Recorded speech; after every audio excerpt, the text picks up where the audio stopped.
फासिक है तो फासिक के साथ मोहब्बत या उसके एहतराम या उसकी मुआफकत के अंदर हम नामी करने का जज्बा रखना मुसलमान के लिए जायज नहीं। हमें हुक्म है हम नुबग़िज़ुल फासिकीन वत्तालिहीन व नुहिब्बुस सालिहीन।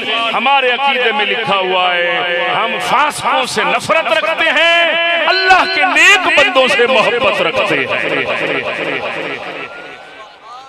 साडी जिंदगी दा मामूल तुसीं जानदे हो, सच्ची दस्या जी साडी बदकारां नाल यारी वेखी जी बोलो ते जदों जीउंदियां नाल नहीं ते मरे नाल की होनी?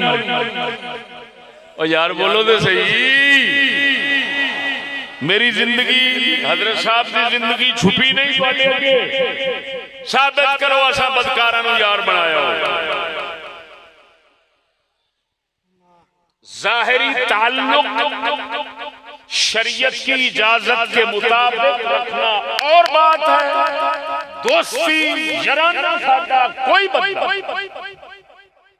किसी बदकार नाल साबित नहीं कर सकता है। सच्ची दस्या जी अगर असा कर दे, अगर वो कर दे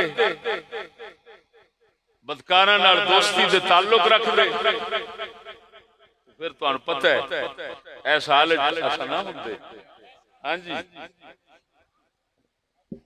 मेरे एक दोस्त ने आख्या फलाना एक पीर है लंदन दा रावलपिंडी दे इलाके दा, उस आख्या जी ओदे मुरीद ने आख्या पीर साहब दा जलसा करो 1 लाख रुपया तुहानू दसां। आखे मैं थोड़ा तुहाडा नाम च जिक्र कीता, उस आख्या लोकां वास्ते 1 लाख तुहाडे वास्ते 2 लाख, यानी फकत मेरा नाम आया है तो लाख वध गया। मैंने तौसीफ साहब नहीं कहने उन्होंने दस्या जिहदा नाम आवे ते शिकारी रुपया वधा दे 1 लाख। शिकारी ने ना शिकार बैठे उन्हें वेख्या भैया बंदा जिहड़ा मौलवी जलसा करावेगा ते 4 मुरीद फस जाएंगे।